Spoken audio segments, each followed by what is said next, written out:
probably one of the things that got me into the techie side was the mill stuff. When we started setting up the mill over there, that was about a little over 20 years ago. And we needed the machines to do some things that they wouldn't do with just manually. So we set up, I did some courses and stuff on programming computers to be able to run machines. And so that was kind of my introduction, just a small little bagging machine. And we built that to bag 25 and 50 pound bags, and it was all automated. You know, press a button, it fills it up to an exact weight and dumps it, and away you go. And it was really, it clicked something with me that I thought was really cool to be able to say, all right, I can actually make a machine do things.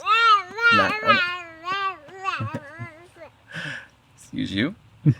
Anyway, I think that really started that kind of love for that type of stuff, and I was like, and so we went and made quite a few more of those types of machines. Now down there we have a bunch of those that we built in-house here in the fab shop. And then with when we built over in Morrow, that was another project that was a fairly big project about 20 years ago too, that we put in. And we put a bunch of automation stuff a few years later there, although that wasn't necessarily a success story yet, because that's still not being utilized all the way yet. So, and then it's just really varying, and we just started needing different things in Azure, and I guess that was where my job started going to. If there was a real lack, I started moving toward that area. So how can I fix that?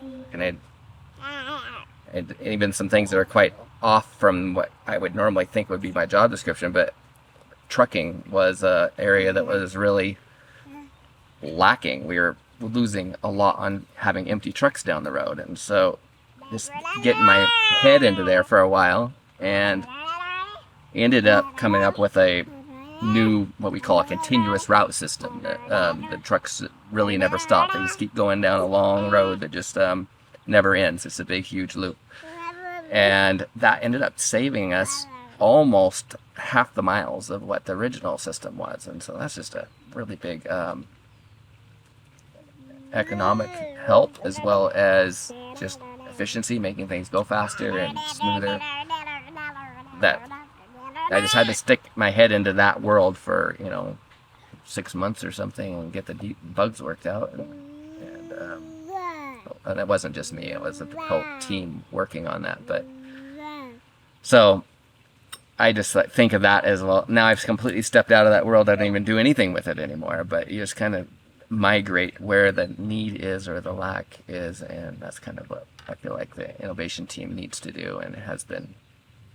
That's kind of what I've been heading up. So I have the greenhouse project, which is always a love of mine. I went to Hawaii for the first time about 2010, and I was like, I got to bring some of this back with me. So we started building a greenhouse system, and started that system also because we were wanting to become more sustainable in a few areas. Like, we had a dream to be able to produce some of the fuel that Azure uses and be able to grow more of what we use. And so we brought in a guy that had studied a lot about creating your own farm fuel, and he put this whole system concept toward us where one system's waste is another system's fuel, and it just is a big circle, and the greenhouse ended up being part of that. And so we kind of went down that road for a while and built a year-round greenhouse, and that was been a really fun project. I didn't end up getting the whole system working where we're producing all our own fuel. Still love to do that,